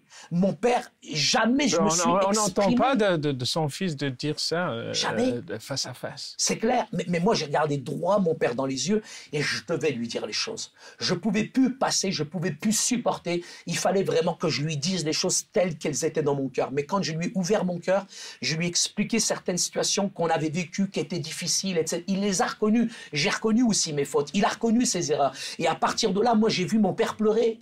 Mon père, Zama a dit, j'ai vu mon père pleurer, et j'ai pas profité d'une situation de faiblesse ou quoi que ce soit, mais je lui dis, papa, je connais quelqu'un, un berger, qui a laissé toutes ses brebis pour aller chercher une qui était perdue. Papa, je lui dis, je connais un père, que quand son fils est parti, malgré tout ce qu'il a eu fait de mal, son fils, quand il est revenu, son père, il a couru. Il se jetait dans ses bras et il l'a embrassé. Je dis, papa, Yeshua al-Masih, il peut changer ton cœur, il peut transformer ta vie. Et moi, là, j'ai vu mon père s'effondrer en larmes, et mon père, il me dit, mais comment qu'on fait pour accepter Jésus? Moi, j'ai eu peur. Et je lui dis parce que je voulais vraiment qu'il comprenne mon père. Je voulais vraiment qu'il réalise que la conversion, on se convertit pas on se convertit pas pour devenir français ou occidental. On se convertit parce que Jésus, c'est la seule solution. Il n'y a qu'un seul médiateur entre Dieu et les hommes, Yeshua al-Masih. Yeshua al-Masih, Jésus, il n'est pas un des chemins sur cette planète, il est le chemin. Il n'est pas une des vérités. Il n'y en a qu'une, c'est celle du cœur. Et en plus, et je lui dis, papa, si tu l'acceptes, il peut changer, transformer ta vie.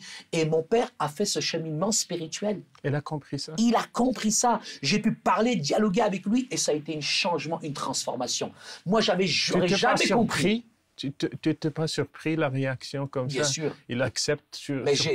Je me demandais justement s'il avait compris, réalisé. Mais quand j'ai vu mon père s'effondrer, vous savez, quand il y a cette présence de Dieu, quand elle nous touche, cette grâce particulière, cette irruption de la grâce, c'est quelque chose de formidable, de fondamental, de miraculeux. Et à ce moment-là, mon père, il m'a dit, mais moi aussi, je veux faire cette expérience. Et quand mon père a fait cette expérience, mon père, c'est devenu un père, où je l'ai serré dans mes bras, où je lui ai dit Ana Amri man qult papa je t'aime. Là j'ai serré mon père dans les bras et je lui dis papa je t'aime. Et c'est devenu un véritable père pour moi, c'est devenu un frère pour moi, c'est devenu un ami pour moi. Et mon père, pendant, je dirais, des années et des années, nous nous sommes réconciliés. Et je réalise une chose, frère Rachid, c'est que la religion, elle nous éloigne de Dieu. La religion, elle nous éloigne finalement du Père. Mais la relation avec le Christ, elle nous rapproche de nos parents. Elle nous amène dans une dimension qui nous bouleverse, qui nous change, qui nous transforme. Parce que la religion, elle blanchit la surface, mais l'évangile transforme l'intérieur du cœur. La religion, elle prend l'homme aujourd'hui, elle le laisse tel qu'il est. Mais quand il y a soit le Messie, il vient dans un cœur, ce qu'il a commencé, il le termine. La religion n'a rien à voir avec la relation. Aujourd'hui, on peut croire et rester dans ses erreurs. Mais la foi, c'est de vouloir donner une nouvelle dimension spirituelle à sa vie. La foi, c'est pas de l'émotion ou de la sensation, mais la foi, c'est de croire ce qu'il y a dans les pages des Écritures. Au Kitab al-Muqaddas, qu'Allah, il me dit, à celui qui croit, à celui qui le reçoit, il donne le pouvoir, la force, la capacité de devenir enfant de Dieu. C'est pour ça que la croyance et la foi n'ont rien à voir. C'est pour ça que la religion et la foi n'ont rien à voir. La religion et la relation avec Dieu sont diamétralement opposées. Aujourd'hui, pendant des années, je pensais que c'était en faisant toutes sortes d'œuvres que j'allais finalement atteindre le ciel. Finalement, je me suis rendu compte que finalement le ciel m'a atteint à travers Jésus et il m'a réconcilié. Jésus, il est venu renverser toutes les barrières sociales et religieuses et il nous invite véritablement à vivre comme des enfants du Père. Et Dieu, Yeshua al-Masih, il n'y a personne, aucun psychologue, aucun psychothérapeute, aucune thérapie, aucune politique, aucune religion ne peut changer un être humain. Personne ne peut changer Saïd, mais Yeshua al-Masih هو اللي يبدل قلبي وحياتي وحتى واحد ما غيبدل قلبي وحياتي إلا يسوع المسيح هو الحق هو الحياة هو الطريق. Amin. Amin. Waouh, là, ta mère, comment elle a réagi? Ma mère, vous savez, une maman, quand elle m'a vu, Elle a dit ça devant tout le monde, bien ton sûr, père? bien sûr, mais une maman reste une maman. Une maman, elle a qu'une envie. Une maman, elle a qu'une envie, c'est arja al-dinak, c'est reviens à ta religion. Et je comprends ma mère. Parce que j'ai vécu la situation de ma sœur. Ma sœur, quand elle-même, elle est devenue chrétienne, j'étais dans les mêmes sentiments que ma mère. Mais parce que le 5e commandement dans la Bible, dans la parole de Dieu, c'est honore ton père et ta mère. Elle est ici. J'aime mes parents, je suis soumis à mes parents, je respecte mes parents. J'ai un héritage culturel que je respecte. J'ai un héritage, je dis, religieux, mais je dirais la foi, je l'ai choisi. Je suis aujourd'hui plus dans une religion, mais dans une spiritualité, dans une communion, dans une relation avec Dieu. Si bien que ma mère, je comprends son envie, etc. C'est qu'elle me voit, elle voit très bien qui je suis marié, j'ai des enfants, je suis pas en train de voler, etc. et tout. Mais tout ça fait que ma mère, aujourd'hui, c'est vrai que il y a une déception, mais en même temps, je dirais, il y a aussi le témoignage qui est là.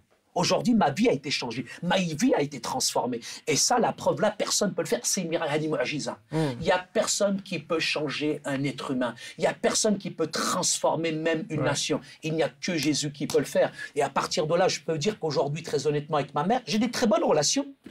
Je visite ma mère régulièrement. Je veux dire avec je veux dire avec ton père. Lorsqu'elle a su que ton père est devenu chrétien. Mais à partir de là, c'est clair qu'il n'y avait pas de... c'est tabou. On ne peut pas en parler. Elle voyait le changement, la transformation. Voilà, comme il y a un changement, il y a une transformation. On ne peut pas en parler, on ne peut pas en dialoguer.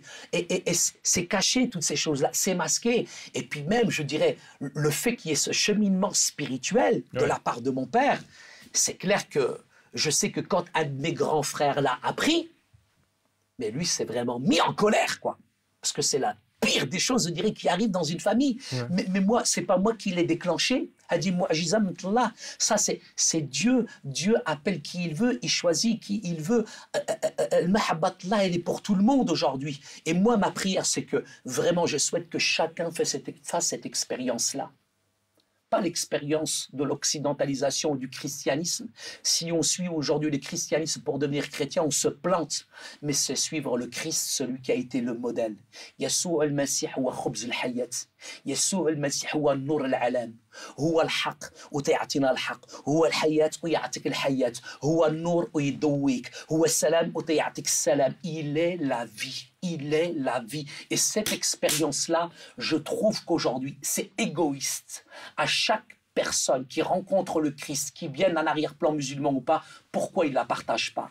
À cause de la persécution, il est clair. Nous serons persécutés à cause de notre justice. Et la justice, elle dit tout simplement que finalement, c'est dire la vérité. Et dire la vérité, c'est simplement vivre sa foi d'une manière authentique. J'aime aujourd'hui et je respecte toutes les religions. Pour moi, l'islam, c'est une belle religion. Mais à quoi ça sert aujourd'hui une religion si elle ne m'amène pas dans une relation, une communion avec Dieu et qu'elle me donne l'assurance de mon salut? Aujourd'hui, je le dis sans orgueil, je le dis avec beaucoup de simplicité, avec beaucoup de respect, avec beaucoup d'amour. Aujourd'hui, j'ai vraiment une intimité, une relation avec Dieu qui est extraordinaire. Je sais où je vais. Aujourd'hui, on accepte, on accepte que des Français adhèrent à l'islam. On accepte que des gens, je dirais, adhèrent à l'islam. Si l'islam, c'est l'amour, si l'islam, c'est la paix, si l'islam, c'est la tolérance, pourquoi aujourd'hui on n'accepterait pas qu'un tout petit arabe comme moi, tout petit comme ça, deviennent chrétiens? Est-ce que je suis dangereux? Pourquoi il n'y a pas cette réciprocité? Il faut que nos frères, nos amis musulmans acceptent aujourd'hui qu'il y ait une véritable réforme aujourd'hui dans l'islam pour accepter aujourd'hui qu'on fasse aussi ce cheminement spirituel. Je ne suis pas en rupture avec mon groupe d'appartenance, ma culture. Je n'ai pas trahi mon pays pour une tranche de jambon. Je mange toujours du couscous avec mes 3 doigts. Ma culture, elle est là et je suis fier de ma culture. Mais en même temps, ce cheminement spirituel est important. Il faut accepter aujourd'hui que des personnes venant d'un arrière-plan arabo-musulman peut-être soient agnostiques, soit peut-être athées. Et il faut accepter aussi que quelqu'un qui vient d'un arrière-plan arabo-musulman, avec toute la culture arabo-musulmane, choisisse une nouvelle forme de spiritualité. Et cette spiritualité-là, franchement, pour moi, je crois qu'il y en a beaucoup qui l'expérimentent, mais on a peur de le dire. On a peur de le dire. On accepte le chemin inverse, mais l'autre dans l'inverse, on ne l'accepte pas. Saïd, pourquoi on a... chez nous, on voit la conversion, se convertir au christianisme, c'est comme un synonyme de la trahison. Parce que pour moi, c'est clair, il y a quand même des textes coraniques qui affirment bien qu'un musulman ne peut pas changer de religion. Aujourd'hui, juste avoir une critique enfin tout ce qu'on appelle la critique historico-critique, un petit peu des textes, etc., c'est presque être un kafir, c'est être, oh là là, on va te menacer de fitna, comment tu oses faire ça, etc. et tout. Je pense qu'il y a un message aujourd'hui qu'il faut contextualiser. Ça, c'est important. Et je pense qu'il y a de grands théologiens aujourd'hui musulmans dans le monde qui sont prêts, je dirais, à faire une certaine réforme aussi. Au jour d'aujourd'hui, il est intéressant de voir que ce sont non seulement des centaines, mais des milliers de musulmans qui se convertissent. Pourquoi?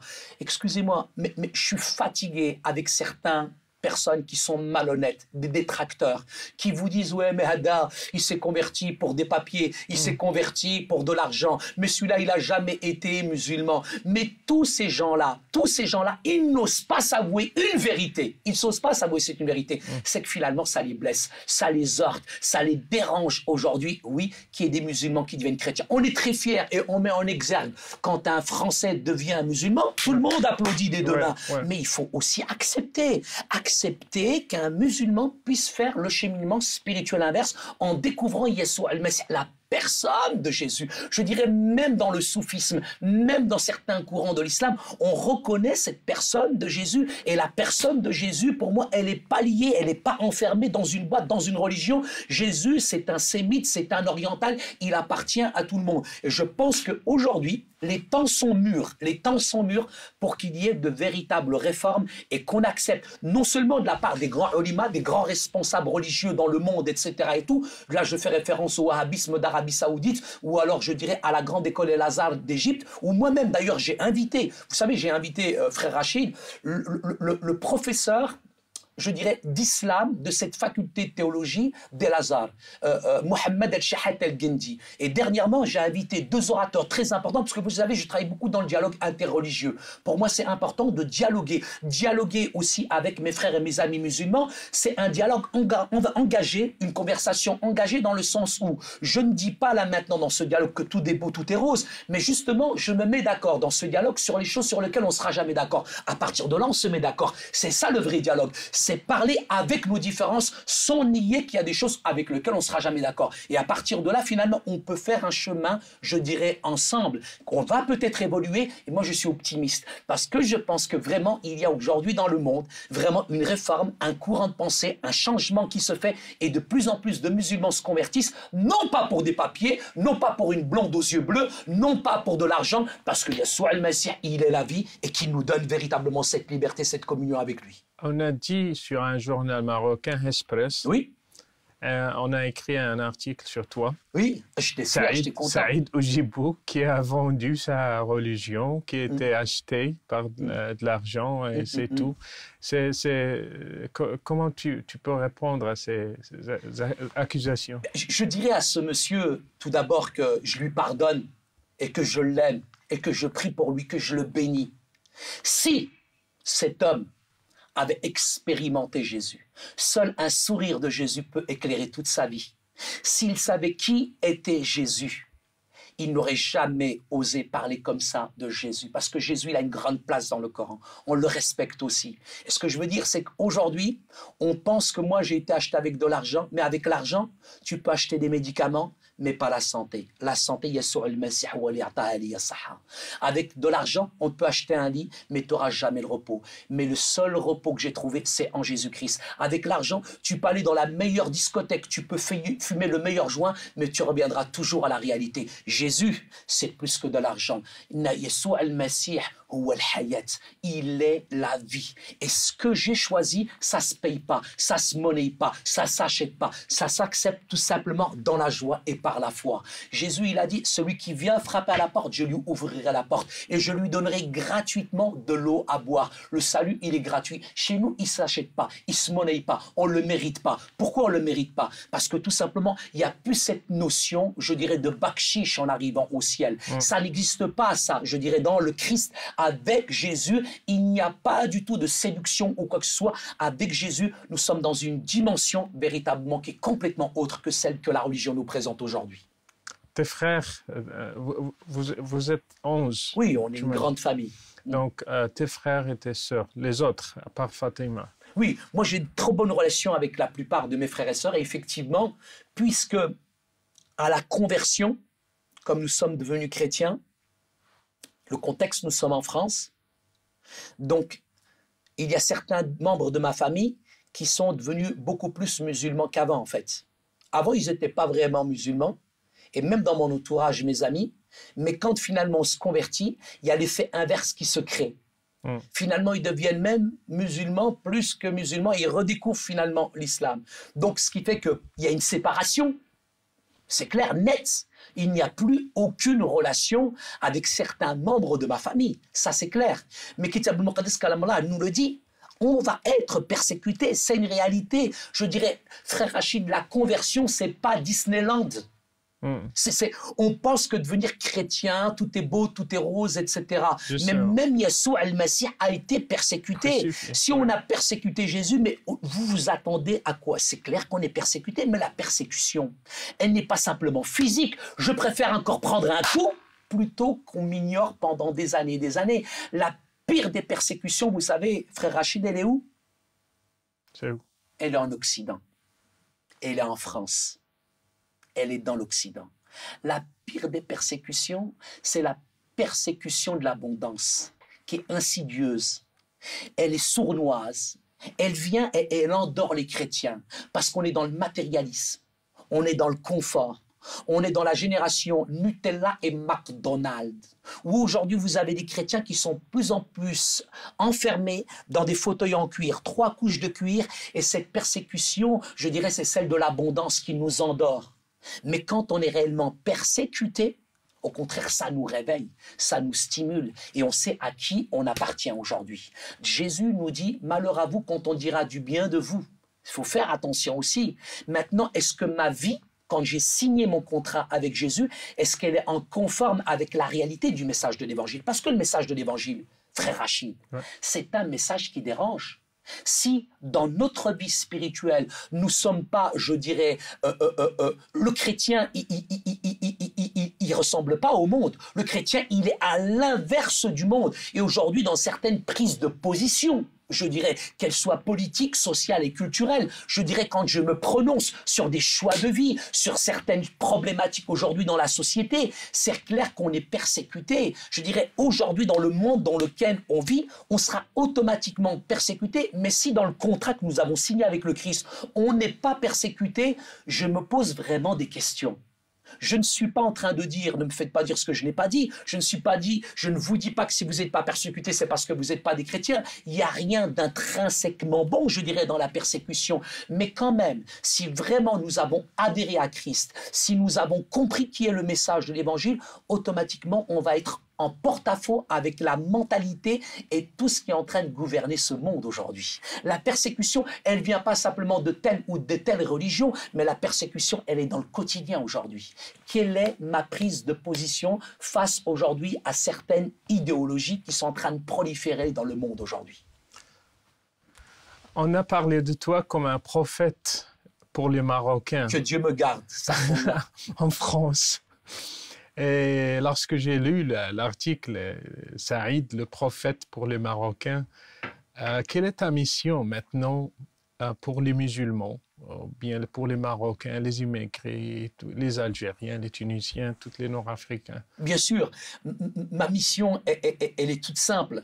Elle se résume, je dirais, en 2 commandements qui sont les plus grands. Quand j'ai expérimenté la puissance de Jésus, Jésus m'a donné 2 commandements. Tu aimeras le Seigneur ton Dieu de tout ton cœur, de toute ton âme, de toute ta force, mais aussi avec toute ton intelligence, et tu aimeras ton prochain comme toi-même. Problème Rachid, avant d'aimer son prochain, il faut s'aimer soi-même. Ça a été notre problème. On est cassé, on est brisé à l'intérieur. Il y a un travail de guérison, d'assainissement. Il faut que le médecin divin, c'est lui le vrai médecin, c'est lui le grand psychologue. Il est obligé de nous réparer, de nous construire, de nous fortifier. C'est seulement là qu'on peut aimer notre prochain. Et le 2e plus grand commandement, c'est aimer vos ennemis, bénissez ceux qui vous maudissent et faites du bien à ceux qui vous maltraitent. Mais pour moi, ma mission, elle n'est pas spécifique à une population. Je suis en France, j'aime les Français, j'aime, je dirais, les immigrés qui sont là. En France, vous retrouvez des Africains, vous retrouvez des Entiers, vous retrouvez des Nord-Africains. Moi, quand je rencontre quelqu'un, je dirais, je suis dans une atmosphère d'amour, de paix, de tolérance. Quand on me demande, mais Saïd, pourquoi tu t'es converti? Je témoigne à des Français comme je peux témoigner à des Nord-Africains, à des Africains comme à des Entiers. Mais quand on vient de me demander, mais Saïd, mais c'est quoi ton cheminement spirituel? Je partage ma foi dans une atmosphère d'amour et de liberté. Mais je ne suis pas là pour violer psychologiquement les gens ou alors pour essayer de les manipuler, je dirais, psychiquement pour profiter de leur faiblesse. Moi, je ne fais pas partie de certaines sectes, je dirais, dans d'autres religions qui sont en train de séduire ou comme ça. L'évangile, l'évangile d'abord, c'est quelque chose qui se partage avec amour, avec joie, mais dans une atmosphère de liberté. Et seul le Christ est capable de toucher les cœurs. Quelle est ma mission? Je dirais ma mission, c'est de rendre tout d'abord heureux mon épouse et mes enfants, de prendre d'abord soin de ma famille, de pouvoir, je dirais, les éduquer, leur donner le meilleur de moi-même. C'est de pouvoir aussi prendre soin aussi de mes parents et de ma famille qui est dans mon entourage. Et c'est de respecter le pays dans lequel Dieu m'a mis, qui s'appelle la France. Et j'aime la France et j'aime ce pays. Et je crois qu'il y a de grandes valeurs ici en France qui sont judo et chrétiennes que je dois aussi, je dirais, respecter. Mais ma mission aujourd'hui, c'est vrai que je suis consultant en prévention urbaine, ça c'est mon métier, je travaille dans différents quartiers sensibles en France, mais j'ai une autre casquette, c'est vrai que je suis pasteur. Je suis pasteur de l'église protestante en France. Ça, c'est un pasteur marocain. Pasteur d'origine. Et pourquoi pas? Pourquoi pas qu'il y aurait aujourd'hui des pasteurs marocains, des théologiens aujourd'hui qui seraient d'origine nord-africaine et qui seraient chrétiens? J'ai envie de vous dire, cher Rachid, avant même que l'Afrique du Nord, je dirais, soit envahie par les vagues musulmanes, cette terre, Jdodi, comme on dit, Jdodi, mes ancêtres, Saint Augustin, Saint Tertullien, Saint Cyprien, tous ces gens-là, toute cette contrée, je dirais de l'Afrique du Nord, était chrétienne. J'ai envie de vous dire que j'ai retrouvé mes racines chrétiennes, pas simplement culturelles, mais j'ai surtout fait une expérience avec le Christ. Et ça, c'est important pour moi. Le Christ, c'est une expérience. La foi, c'est du domaine du privé. Mais personne ne peut expérimenter ça dans son cœur et dans sa vie s'il ne le demande pas. Mais pour moi, ce que je demande véritablement aux gens, ma mission, c'est de leur dire si ton cœur est vide, si tu es fatigué, si tu es lassé. C'est facile qu'on dise, on catégorise, on communautarise, on dit ouais le christianisme ceci, cela, on met en exergue tous les défauts de l'Occident, du christianisme, on pense que Jésus il est né à la Maison Blanche. Non, non. Avant d'écouter les critiques, les sarcasmes, tous les bruits négatifs, c'est de faire nos propres recherches. Si j'ai une épine ici dans la main, je ne vais pas la chercher dans le pied, il faut aller à la racine des choses. Et ce que je demande aux gens, c'est de commencer à faire attention à tout ce qu'ils entendent. Et tout ce qu'ils entendent n'est pas vérité. Tout ce qui est poudre aux yeux n'est pas vérité. Et ce qui est important pour moi, c'est que les gens recherchent la vérité, et la vérité, elle est dans le cœur. سعيد شكرا خويا شكرا خويا ربي يباركك سالينا البرنامج شكرا شكرا مشاهدين كنا مع شهادة رائعة للأخ سعيد أوجيبو. ألتقي بكم في حلقة أخرى وإلى اللقاء.